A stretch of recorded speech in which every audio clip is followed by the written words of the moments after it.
Hi, I'm Imogen Lamport from Inside Out Style. And I'm Jill Chivers from Shop Your Wardrobe. And in this video, we're going to talk about scarves and personality and how different fabrics, different patterns have different personalities. And we're going to use a bunch of mostly Imogen scarves to demonstrate those different personality pieces, those different ways of dressing that express something about who you are.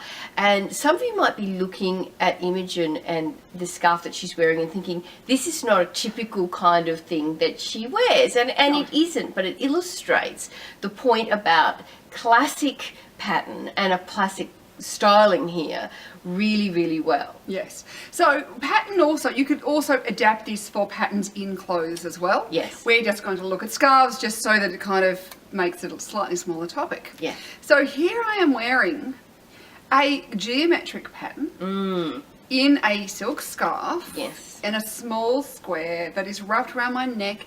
Almost, I call it flight attendant style, or it's like I am wearing a tie for a woman. And in business colours, navy and this muted red. Muted burgundy red.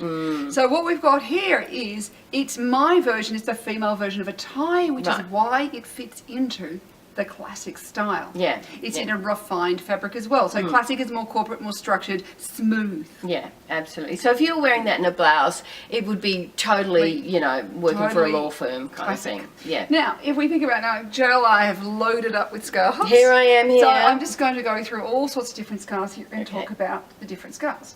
Now, here is an animal print scarf. Now, it's a small leopard print. You barely notice it's leopard print. And wrapped around, it could be just considered a sort of a blotchy sort spot. of print. Yeah. So this goes, you know, because of its softness, light colour and curvy pattern, feels more feminine. It does, yeah. So, you know, it would be a very subtle dramatic, because generally the animal print is more dramatic, but because we really just notice the curves here, it actually becomes much more feminine. Yeah, but I can imagine a woman who doesn't have a big, bold personality, who wanted to introduce a bit of leopard print, saying, I can do that, it's not going to overwhelm me. This could be the leopard print for the person who never wears leopard print. Yeah. Now compare that to your more traditional leopard print. So this is one of Jill's, of course, it's her colours, and it's a fairly traditional, but it's not really, it's not dangerous in the way that a rebellious might do a leopard print. It's more a little dramatic and exciting in the way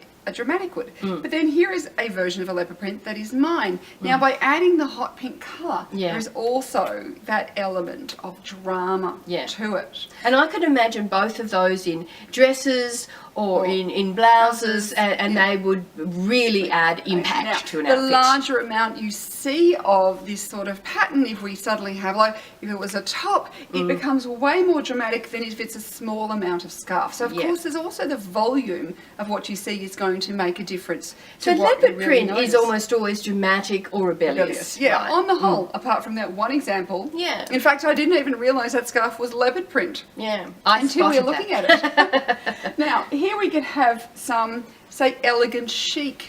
So again, Beautiful elegant chic, we've got a kind of like a stylised print. This one's actually quite a low contrast, and it's in a fine silky fabric. It's quite luxe and refined. A luxe sort of feel. Yeah. Or here is another sort of example where we get this bold pop of colour. Again, it's in a silk. And it's refined. It's not oversized. This print is actually quite large, but that's okay because elegant chic can do a bit of an oversized pattern every now and again. Yeah. But it's not a huge scarf, so you're not overwhelming yourself with that. Yeah. These are creative. Now here is an example of an elegant chic style pattern, which is a repeating geometric pattern, but in a more relaxed fabric. Yeah. And then we have a light colour, which is actually more feminine. Yeah. So it's actually a combination of elegant chic, relaxed and feminine. Yeah.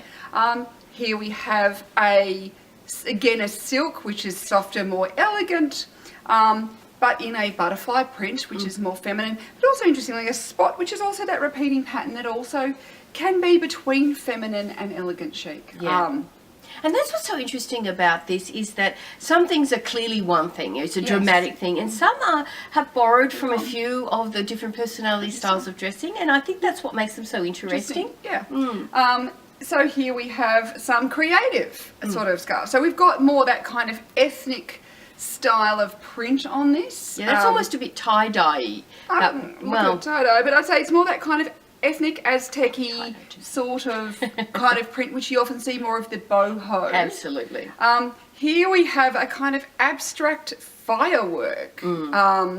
But again, in a soft light, so it's got a femininity to it because of its softness and its lightness. Yeah.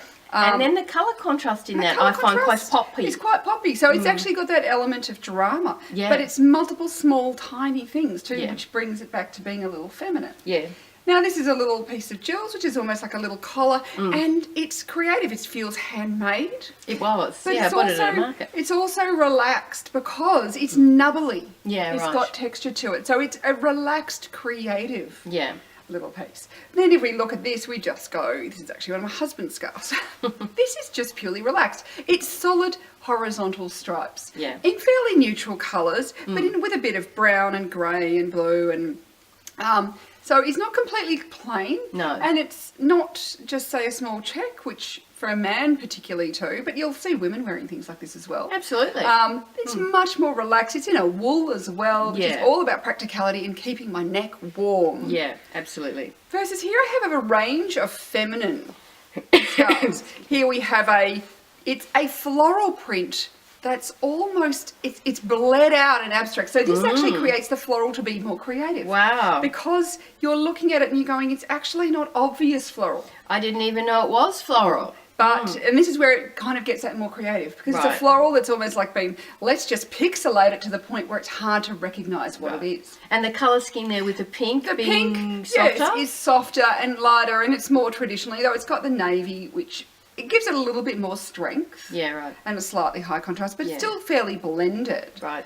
Here we have a little birdie. These hummingbirds. The little hummingbirds. Gorgeous. So the nature-based print is seen as a more feminine print. Yeah. It's more delicate. Would there be a bit of relax in there because the nature motif? There is a little relaxed, but also too is also it's a cotton sort of scarf, so it's also Yeah. more relaxed. It's not as refined as the silks Yeah. of scarves, so Yeah. it's a more relaxed feminine. Yeah.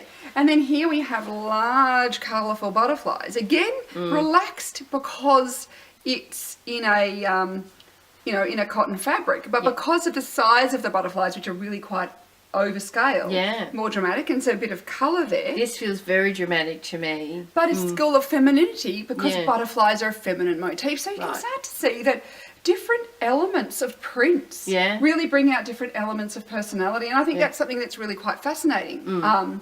When you're thinking about, what is this print saying and what is this scarf and is it me or not? Yeah.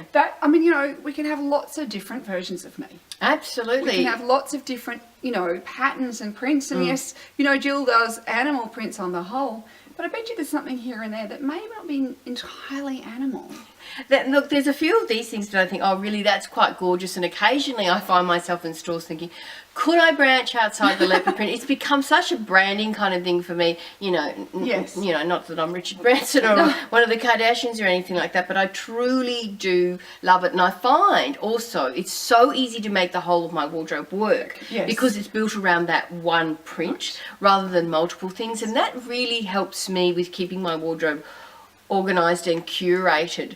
But I really love the idea of blending different personality styles. See, one of the things I will look at when I'm looking for a scarf is, are these colours I'm wearing already? Yeah. So for me, this allows me to blend turquoise and cobalt. Yes. And potentially white, and so that blends some of my other pieces in my wardrobe. Yeah, exactly. So for me, it's about often choosing. It's got to be a pattern I find attractive. Yeah. But it's often about, for me, it's blending different colours together. And It's a tie together piece. Absolutely. Is it going to be easy to incorporate into my wardrobe or the wardrobe that I'm working towards now? But that piece about loving it, that is so, so important. Yes. If you're stuck with a print that you go, oh, I just don't like that anymore.